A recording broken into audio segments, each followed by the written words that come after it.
Can you hear me at the back there? Good.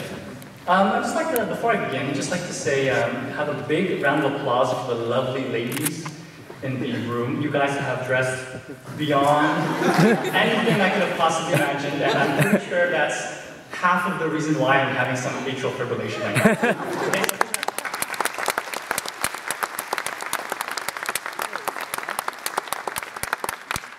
good morning, class of 2014 graduates, faculty, loved ones, and friends. It's my utmost honor to speak before you today as the valedictorian for the next 10 minutes of the last Bachelor of Science in Pharmacy class ever. I'm extremely nervous up here, as I've never really delivered any kind of motivational speech before, except to myself in front of my mirror the night before a medicinal chemistry first midterm, second midterm, third midterm, and final, and don't forget toxicology midterms and final. Wells, I guess I'll never really understand why I needed the motivation back then. Speaking of Wells, remember that one prof who half joked, but really wasn't joking at all, when he said that as the last BSc Pharm class, we were on the last train? So please humor me a bit as I bring this thing to life.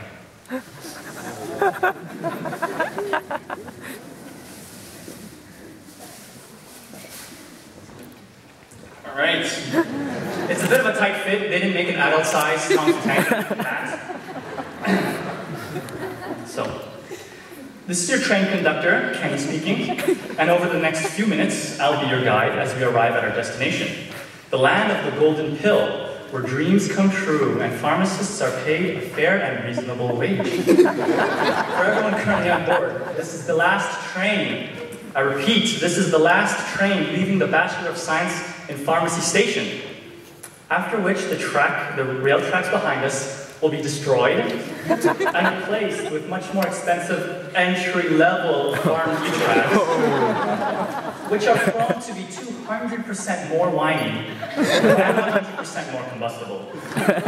This ride is Wi-Fi equipped, but if you lose your Wi-Fi signal, we will send our top technicians to fix it, with an estimated completion time of 1 to 4 years. So don't hold your breath. It's also my duty to review the safety features of this train. Do not stick your head outside of the window because you need it to perform medication therapy management. Don't stick your prescription signing hand out of the window either, for obvious reasons. Should the train's windows ever break, for whatever reason, the crazy Canadian weather, you sneezed on it, or you looked at the window funny, we will replace the window as soon as it passes customs from Luxembourg. If you see our dean transfer off the train onto an American train, do not be alarmed. This vehicle will reach its destination even without a lead conductor. And the most important rule you must always follow is don't ever, ever, ever collaborate on anything, especially on subjects linked to math and statistics. Now, a side effect of this collaboration may include death. Or alopecia. Now, one safety rule that you must always break is the following. If the train is moving and you see someone running after it, please, for the love of Edward Buckingham Shuttleworth, open the train doors, pull them in, because on the last train, no one gets left behind.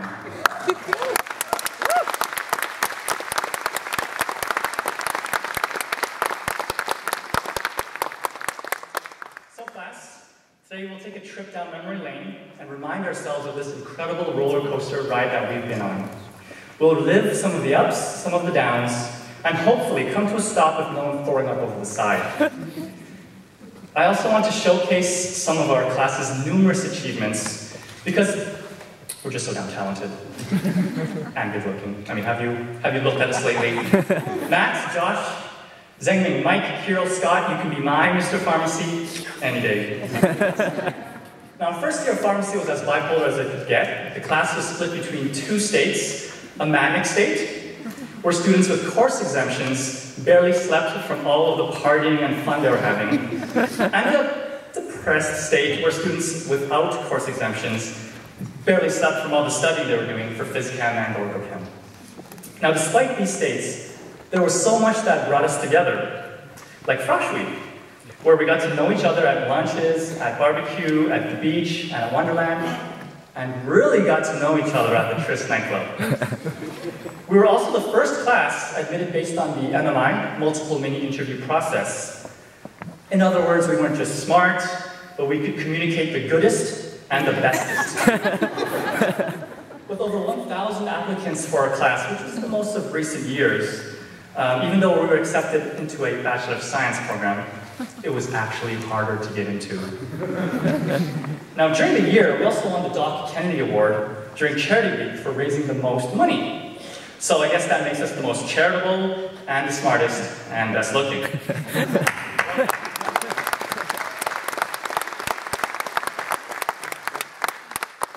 Also took home numerous MVP awards in athletics. Sheena, Bayan, Jacqueline, and Kristen also formed the sensational a cappella group, the Dulcettes, and blew our minds away with their voices. However, don't forget some of the tense experiences that brought us together, like PPL, where we had to counsel on some of the most complex medications.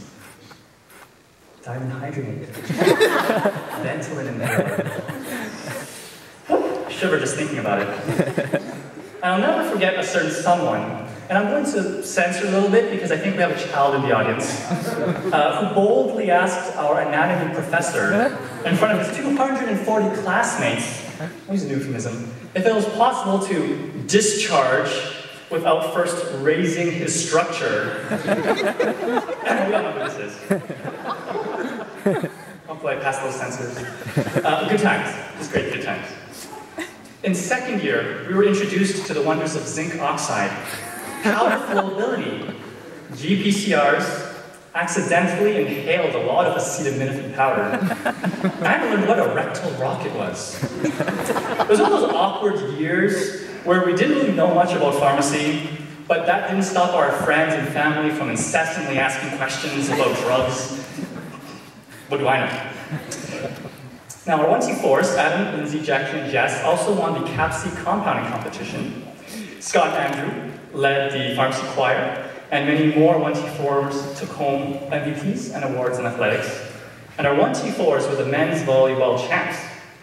SOAP and pharmacy students for cancer awareness were established and breaking new ground. At the Follies, we were witnesses to Josh's great balls juggling skills, and we also watched the inception of the OTIC solution, a barbershop quartet of Scott, Andrew, Ian, and Henry, who also found time to somehow lead seniors outreach. Don't forget Santa Utrecht, pieing our class council in the face, grilled cheese, pulled pork, 4 games, and Marissa, who had a baby and came back to the school like a champ.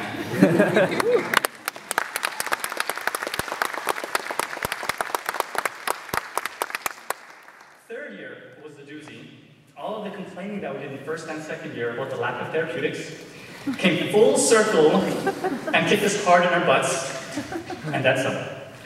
Never will I ever forget the memory of Sandra Walker speaking in tongues during antibiotics classes. Combined therapeutics, pharmacokinetics, toxicology, and the C. difficile really hit the fan. Unfortunately, many of us, including yours truly, caught a bad case of the MRSA, mostly ridiculous supplemental assessments. But we dug deep, gritted our teeth, persevered, and made it back on the train. The 1T4 men's volleyball team became 2-time champs. Alan led the Financial Education Club to a year of laughs and learning. Mike and Fernand brought swag back with the Pharmacon yearbook. And we were also introduced to the feisty Bamboo Boys, Mike and Davin. And 1T4 also had a podium sweep at Mr. Pharmacy. Fourth year, like felt like it just raced by, with 2 mind-melting classes of therapeutics. I'm sorry, Shay. And a mind-numbing class of pharmacy practice research, aka Stat Wars Episode 2, Attack of the R. Tension was high, and we were all playing the SPEP Fun Times lottery game. Not only did we completely break the potato-powered e-value website with our awesomeness, but we managed to send one lucky winner to Kirkland Lake.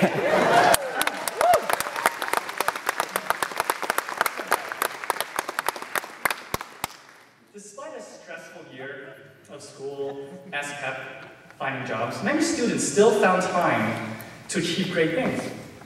Aaron and Jen led the pharmacy mentorship program, and 1T4's Kiro, Mike, and Mona hosted the Follies.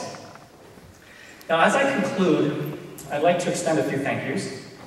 This is going to sound like grade school right now, but to Kiro the Hero, Mike de Guzman, Blair Bear, Sheena, and Kay Chowdhury, thank you for helping me with the speech.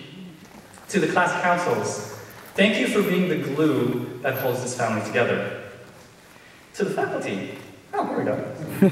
I'd like to quote from the great words of philosopher Katy Perry.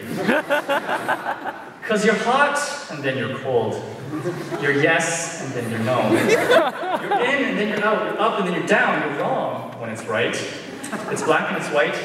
We fight, we break up, we kiss, we make up.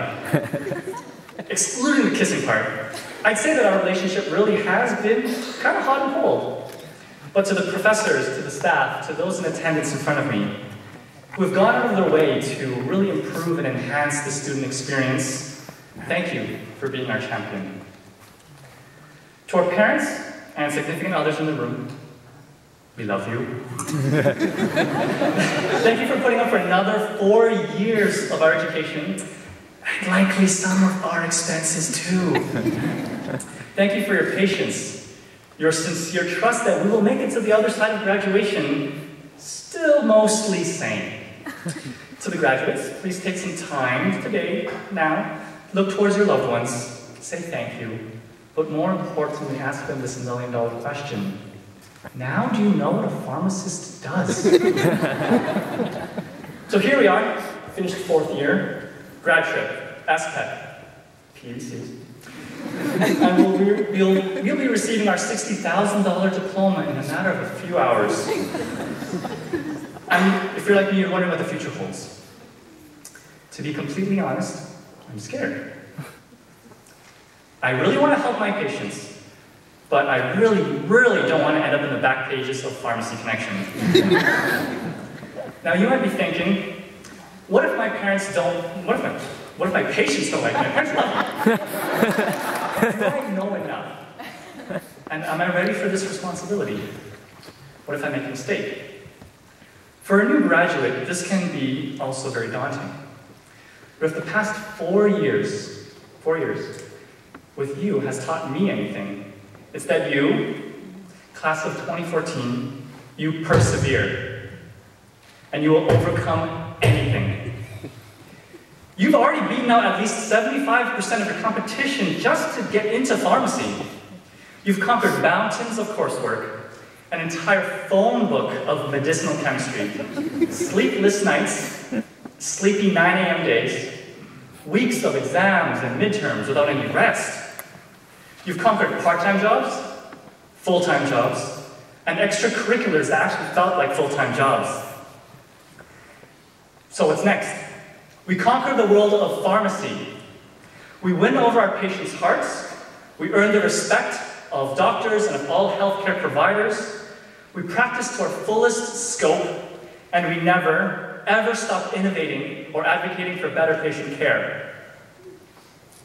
Everybody in this room knows you have the talent, skills, and knowledge to be the best pharmacists that Dr. Leslie Dan has ever seen. As the last class, we all have a chip on our shoulders to prove to ourselves and to the world that we are an unstoppable force.